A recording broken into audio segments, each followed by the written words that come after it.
নমস্কার। আশা করি আপনারা সকলে ভালো আছেন। যবে থেকে আমি বই পড়া শুরু করেছি তবে থেকেই আমি প্রতি মাসে একটা টার্গেট সেট করে নিই। চেষ্টা করি প্রতি মাসে অন্তত 4টি করে বই শেষ করতে।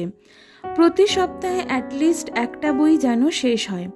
তবে সেটা নির্ভর করে বইয়ের পৃষ্ঠা সংখ্যার ওপর। বেশি পৃষ্ঠা সংখ্যা হলে অর্থাৎ মোটা বই হলে তখন সেটা শেষ করতে বেশি সময় লাগে, আর কম পৃষ্ঠা সংখ্যার হলে সেটা তাড়াতাড়ি শেষ হয়ে যায়।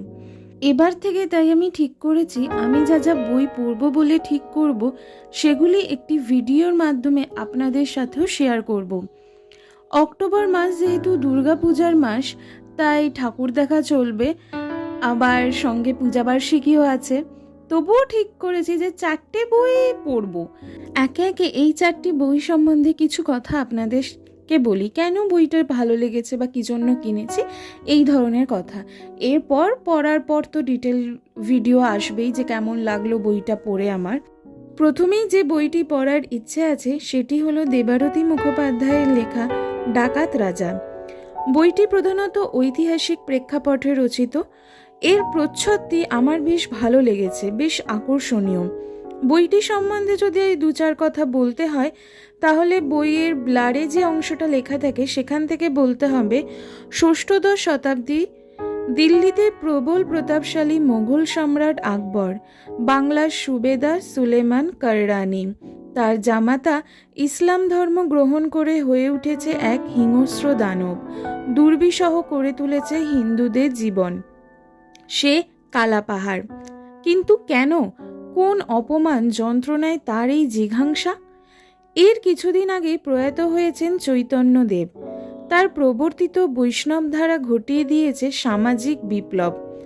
এমনই এক পটভূমিতে বৃদ্ধিত উপন্যাস ডাকাত রাজা, যার নায়ক মল্লভূমের স্বাধীন প্রজাপালক রাজা হাম্বির হাম্বি।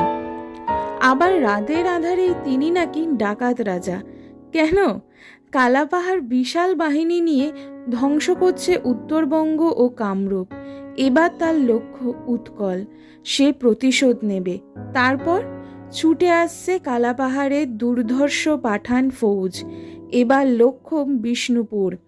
তারপর বিস্তৃত পায় মল্লরাজ্যের এক রোমাঞ্চকর আখ্যান। বইটি আপনারা পত্রভারতী থেকে পেয়ে যাবেন। এর মুদ্রিত মূল্য 349 টাকা।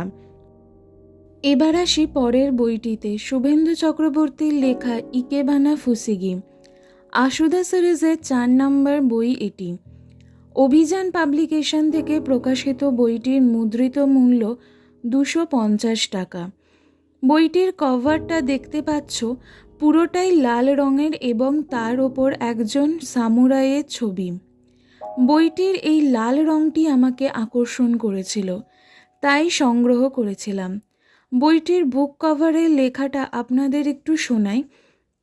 শহরের ব্যস্ততম জাপানি রেস্তোরাঁয় সেই হোটেলের কর্ণধারের হঠাৎ রহস্যজনক মৃত্যু আশুদা আর অর্ককে এক নতুন রহস্যের সামনে দাঁড় করিয়ে দিল আবার। সে রহস্যের পরতে পরতে লুকিয়ে আছে মৃত্যু আর তাকে ঘিরে গেঁথে যাওয়া মৃত্যু কবিতারা, জাপানি ভাষায় যার নাম জিস। এই রহস্যের কেন্দ্রবিন্দুতে সূত্রধর হয়ে রয়েছে জাপানের সামুরাই ইতিহাসের একটি অন্ধকারে মোড়া অপঠিত অধ্যায়, একজন ভুলে যাওয়া প্রতিনায়ক ও ফুলদানি ভরা একগুচ্ছ সুচারু রীতিতে সাজিয়ে রাখা ফুল। জাপানি সংস্কৃতিতে এই রীতির নামই ইকেবানা। নেক্সট বইটিও দেবারতী মুখোপাধ্যায়ের লেখা বই। বইটির ফ্রন্ট সাইড কভারে দেখা যাচ্ছে একটি ছেলে ও একটি মেয়ে নৌকো করে দূরে ভেসে যাচ্ছে। বইটির ব্লারে লেখাটা পড়েই মূলত বইটি কেনা। আপনাদেরও লেখাটা পড়ে শোনাই।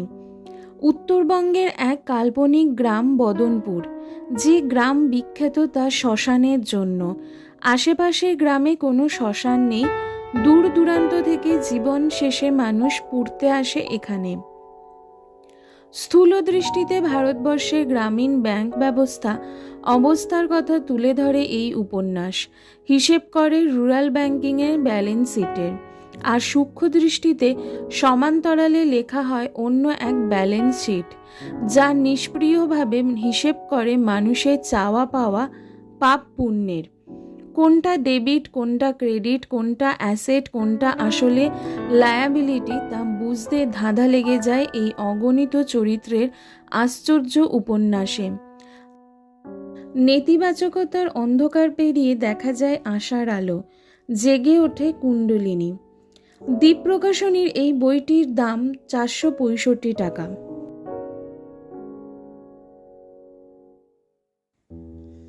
সর্বশেষ যে বইটির কথা আপনাদের বলবো, সেই বইটি মূলত আমি একটি সিনেমা দেখার পর কিনেছি। বগলা মামা যুগ যুগ জিও বলে একটি সিনেমা বেরিয়েছিল। এই সিনেমাটা আমি হইচইতে দেখি এবং আমার খুব ভালো লাগে দেখতে, বিশেষ করে বগলা মামা চরিত্রটি, এবং ভীষণ হাসির সিনেমা এটি। তো সেখান থেকেই বগলা মামার কাণ্ড কারখানা পড়ার ইচ্ছা থাকে এবং সেখান ফলত আমি এই সমগ্রটি সংগ্রহ করি।